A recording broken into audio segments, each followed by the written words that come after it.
ladies and gentlemen, boys and girls, children of all ages. Welcome to Robert Sports Show on the AAA 400 Nascar race. Wow. First two races of Chase, I guess that's the Joe Gibbs show, huh? The last 13 races, Joe Gibbs Racing has 11 wins. 4 by Kyle Busch, 4 by Matt Kenseth, Denny Hamlin, Carl Edwards each got 1. Joe Logano and Dale Jr. have the other wins in that time. Just amazing what Joe Gibbs Racing has done here lately. What more can you say? But okay, we're in Dover, the Monster Mile of Dover. First race was in 1969, won by Richard Petty. Has hosted 2 NASCAR races a year since 1971. At the 1 mile tracks for the past 16 races, which is Dover, New Hampshire, and Phoenix. Brad Keselowski's got an average finish of 7.69 with 1 win. Kevin Harvick is 9.19 with 4 wins. Jeff Gordon 10.31 with 1 win. Jimmy Johnson 10.56 with 3 wins. Other drivers during that 16 races to get victories: Joe Logano, Matt Kenseth has 2, Carl Edwards, Kyle Busch, and Tony Stewart. Career wins at Dover: Jimmy Johnson has 10, Jeff Gordon 5, Tony Stewart, Ryan Newman 3 each, Kyle Busch, Matt Kenseth, and Greg Biffle 2, Kurt Busch, Dale Earnhardt, Martin Truex, Brad Keselowski, Carl Edwards 1. Jimmy Johnson has won 3 out of the last 5 races at Dover. And the other 2 of those 5 won by Tony Stewart and Jeff Gordon. Back in May 31st, the FedEx 400 benefit autism speaks. Jimmy Johnson won, followed by Kevin Harvick, Kyle Larson, Casey Kane, Eric Almirola, Martin Truex, Jamie McMurray, Paul Menard, Clint Bowyer, and Jeff Gordon. Martin Truex led 131 laps. Denny Hamlin led 118 laps, and Kevin Harvick led 91. Obviously, since then, since Charlotte, 16 races ago, NASCAR changed the aero package and made Toyota just this dominant, just beast, and Joe Gibbs Racing just, wow, unstoppable. In the last 6 races, Denny Hamlin's averaged a 3.33 finish with 1 win. Joe Logano averaged a 4th place finish with 1 win. Carl Edwards, 5.33 with 1 win. Brad Keselowski, 7.5. So obviously the Fords have benefited just like the Toyotas have. Ryan Newman's averaged a 10.83, Earnhardt 11.50, Matt Kenseth averaged 11.83 with 3 wins in the last 6 races. Then Kyle Busch, Kurt Busch, and Jeff Gordon. Obviously, Denny Hamlin, Matt Kenseth both getting wins to lock themselves into the second round of the chase. Carl Edwards, Joe Logano, Brad Keselowski, Kyle Busch, all have good opportunities here. They raced very well at New Hampshire. Kind of Dover's that 1 mile track that seems like, for whatever reason, Joe Gibbs has been dominating in the last few races. Nothing saying that that's not going to happen again. Currently, outside the chase looking in, we have Kyle Busch, Paul Menard, Kevin Harvick, Clint Bowyer. Kyle Busch and Paul Menard is 1 point out of the chase. Right behind Dale Jr. in that 12th position right now. Really close down there. You got within 2 points of each other. You got Jamie McMurray, Dale Earnhardt, Kyle Busch, Paul Menard. Harvick, Clint Bowyer. I honestly think they're going to have to win to move on. I don't think just running well is going to do it for them. Bowyer getting penalized. 25 points for infractions really killed him. I know there's talk of with Tony Stewart retiring after the 2016 season, which would be sad to see Tony go. He's been a great racer all this time. I mean, a lot of the veterans are starting to retire. Jeff Gordon retiring after this year, Tony after next year. It's become a young man's sport. Look at Jimmy Johnson, a couple more years retiring eventually. Retire on top, all the championships he's got. Rumor is Clint Bowyer is going to drive the 14 car in 2017. Next year, he's going to drive for H. Scott Motorsports, which will have Tony Stewart, which Hendrick Motorsports equipment. So, kind of transition for him, kind of a lame duck year for him next year, then fall into the 14 car the following year after leaving Michael Waltrip Racing. So, I don't see why Carl Edwards or Kyle Busch don't win this and have sweep by Toyota. It would be horrible, but I can see as as Joe Gibbs Racing's running right now, going into Homestead Final Four for the title.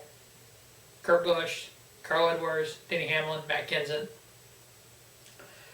I can really see that happening. Sad to say, but I can really see that happening. But if you look back at the history of the chase, 9 out of the 11 years of the chase, the champion finished in the top 10 in the first race, which this year in the chase we had Matt Kenseth, Denny Hamlin, Carl Edwards, Joe Logano, Ryan Newman, Kurt Busch, Brett Keselowski, and Kyle Busch all finished in the top 10. 8 out of the last 11 years. In the second race, the champion finished in the top 10.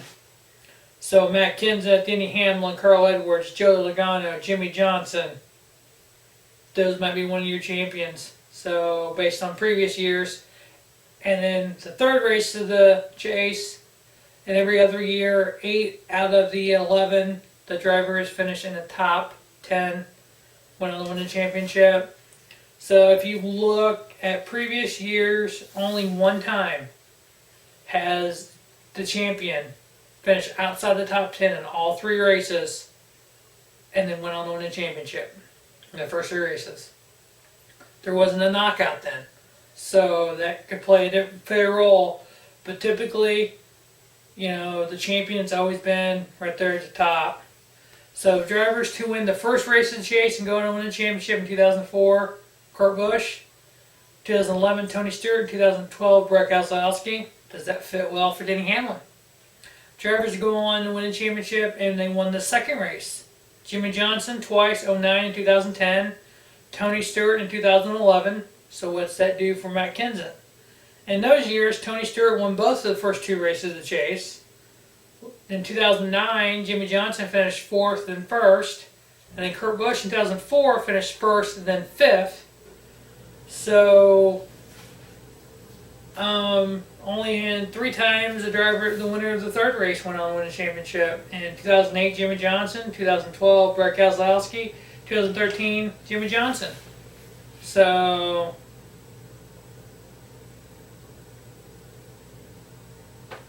six out of the 11 chases, 6 times the winner has won in the first 3 races.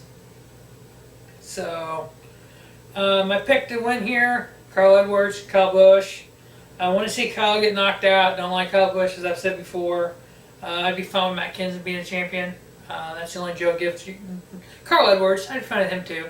So Matt Kenseth, Carl Edwards, I'm good with being a champion. Other than, I'm fine with Matt Kenseth. Do not want to see Denny Hamlin as a champion. Carl Edwards, I'm good with. Do not want to see Joe Logano. I don't want to see Jimmy Johnson tie Richard Petty as of yet. Ryan Newman, I'd be good if he was champion. Do not want Kurt Busch. Do not want Brett Keselowski. Martin Truex, I'd be fine with that. Him switching to Toyota next year and in alliance with Joe Gibbs. I'd be fine with him being champion. Obviously, Jeff Gordon, my boy. I'd love for him to get his 5th title this year and leave as a champion. McMurray, Dale Earnhardt Jr. Oh, I'd love for Jr. to get a championship. Kyle Busch, no. Paul Menard, I don't think he'd be able to win I don't think he's strong enough to win a championship. Harvick, go back to back. That'd be kind of neat, but I don't think he'll do it. Clint Boyer, I'd love to see him win a championship as last year, Michael Waltrip Racing, but don't really think he's going to make it out of the first round of the playoffs. So, alright, that will wrap up the 2015 NASCAR AAA 400 preview and chase update. Check out Robert Sports Show next week for after the race for the my prediction going forward with the eliminating 4 moving on. And if you remember the 4 that I said would get eliminated, which obviously I was a little off on, was Clint Boyer, Ryan Newman, Paul Menard, and Denny Hamlin. Obviously Denny Hamlin winning last week. His average finish in New Hampshire before last week was 18.4. I figured Clint Boyer, he was on the borderline. Ryan Newman did better than I thought he would. Paul Menard was on the borderline. Denny Hamlin was going to be out. Harvick, averaged a 9th place at Dover, a 12th place at New Hampshire, and a 4th at Charlotte. He had the second best average finish of these 3 races, and he's ready to go home, or ready to knock out of the chase. So a lot can happen. So we'll see what happens after 400 miles at Dover. As always, thanks for watching Rubber Sports Show, and have a spiffy night. Make sure you check out all 5 Rubber Sports Show channels. Be a Rubber Sports Show will be a preview of the MLB postseason. Rubber Sports Show 2, all your NASCAR stuff. Rubber Sports Show 3, all pro wrestling. Rubber Sports Show 4, NFL. And Rubber Sports Show 5, NCAA football. Rubber Sports Show, the YouTube leader in sports channels. Come heavy or don't come at all. You leave your piece at home, that's your call. It never paid to be merciful. Come heavy or don't come at all.